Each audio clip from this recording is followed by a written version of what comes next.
All right, I'm back. I come to you with a proposal for the Sustainability Investment Program. This is a request of $4.6 million to add sustainability-related capital improvements to county facilities. I'll go through some examples of what those look like here in a minute. The goal is to engage the community and our staff in sustainability, to have better quality and more environmentally sound facilities, to increase the resilience of our facilities, and to be sure that we don't add any staff. What are the warm and fuzzies? Economic growth, healthy environment, and engaged community. How did we come to those? The triple bottom line. You probably saw a triple bottom line questionnaire in every one of your proposals. You can thank me later for adding 1 to 3 pages to every application. I didn't know it was going to go quite that big. But it's the whole idea that if we're really going to talk about community sustainability, we can't just talk about the environment. Because to have a community that's sustainable, we have to have a place where our citizens are treated equally and have equal opportunity. We have to have a place where people are engaged in their community. We have to have a place where people can advance themselves economically, and we need to do that while protecting the environment. Why do we need this particular project? Well, I'll tell you all day that the status quo is unsustainable. It's unsustainable from the amount of resources we're extracting from the earth, and locally it's unsustainable from an economic perspective. We have the problems you see listed up here. We have plenty of streams where the state has come and said, sorry you messed that stream up, you're going to need to fix it now.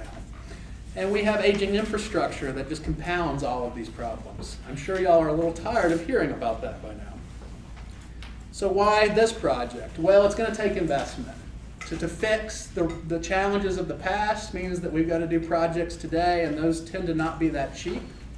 There's one plan already adopted and another that's coming forward that identify opportunities that have capital needs. And support funding is available through grants and donations for those folks that have a match. And don't worry, I'll cover that here in a second. So what are those plans I talked about? Many of you may be familiar with Envision Athens. That's that community-wide plan with a 20-year implementation horizon that's already been adopted. Our office has also been working on the sustainability plan. It's a little different, it has a 30-year horizon because we need to take that long vision. We have 64 proposed goals across 11 areas, and we'll be rolling it out this year. So what are those implementation opportunities? I'd say most notably we have some great opportunities with water. You saw in my previous presentation how we were able to take SPLOST money and avoid energy cost for the government. Well, there's a lot of that same opportunity with county facilities and water use. Going to these older facilities, changing out plumbing fixtures, maybe replumbing them a bit, reusing water if we need to, so that we're using less potable water. I use the purple pipe there. If you all were to choose to fund the water reuse system, that's one of the proposals. There is no money to connect a county facility to it. I would say that this project could certainly do that. And then, of course, making those stormwater improvements so that we improve the quality of the runoff that's coming from our facilities. When it comes to economic prosperities, we have opportunities for training and educational spaces, places for youth development. That picture in the middle is from a SPLOST-funded site. That is Beach Haven. You've heard of it. In this case, we were able to partner with the Athens Land Trust and get a 2-year grant to do youth development working in the outdoors. And the match for that grant came from SPLOST 2011. The very fact that we invested in the land was seen as a commitment from the community that made them eligible for almost $100,000 of grant funding. Resource conservation, things like repairing our streams, planting trees in our community, and working more on our fleet, making sure that we decarbonize the fleet while saving money and avoiding the use of fuel. And then those community enhancements, things like community gardens, interpretive play spaces, functional art, places where people can become engaged in their community while learning about the environment or taking a more sustainable path like you see in those bus shelters. So let's talk about grants.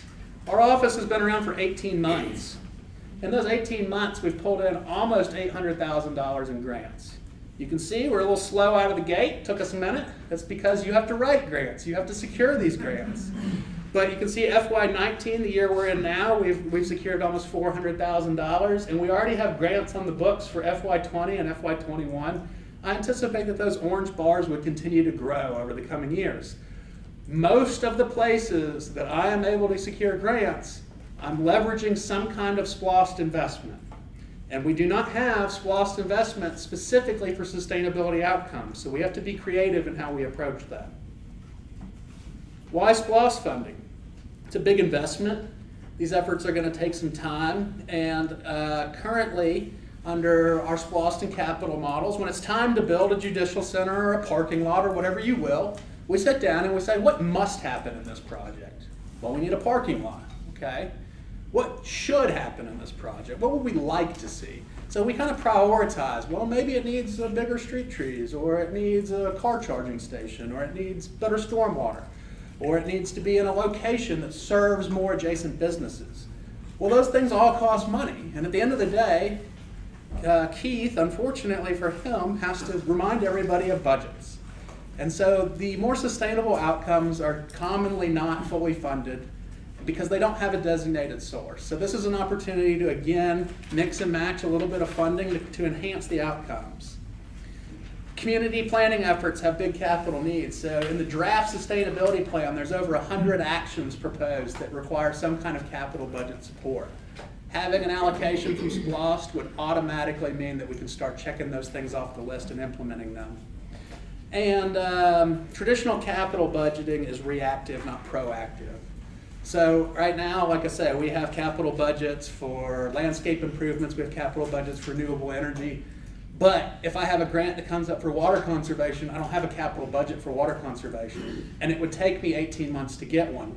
That ship has sailed by the time it happens. In summary, this yields countywide benefits. Everybody would benefit from sustainability outcomes. We will leverage money. I will find it. I will ferret it out, and I will put it to work in our community. And this ensures that sustainability improvements at our facilities are no longer seen as nice-to-have elements, but are now viewed as must-have elements. With that, I'll take some questions. Yes, ma'am. Andrew, how the yearly or the annual $135,000, how exactly would that be spent?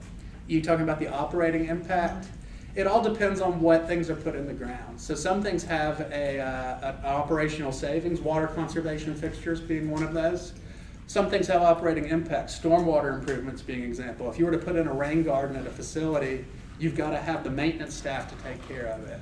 And so without having specific projects brought to you, I can't tell you exactly what those impacts are, so I believe I took 3% of an operating impact. Yes, sir. Yeah, you say in the proposal that these are for projects that typically don't show up in the capital budget. Yes. Does that mean that they compete less well countywide with projects that make it into the budget? No, it means that the Sustainability Office has been in existence for 18 months. We've submitted one budget. In that budget, we did add a sustainability related capital element. That would be the renewable energy one. So this in the proposal is about 1 year. It's not what you think is going to happen in the future. Well, I can tell you that our capital budgets are stressed, right? We already underfund our capital needs, and it's hard to argue that we need to go do a stormwater improvement if the pipes are collapsing and the roads aren't paved. So going through kind of that hierarchy of needs, this one's in the middle tier. And if we don't have the capital budget to get off the bottom tier, then it just kind of floats around until we have political will or a better fiscal position.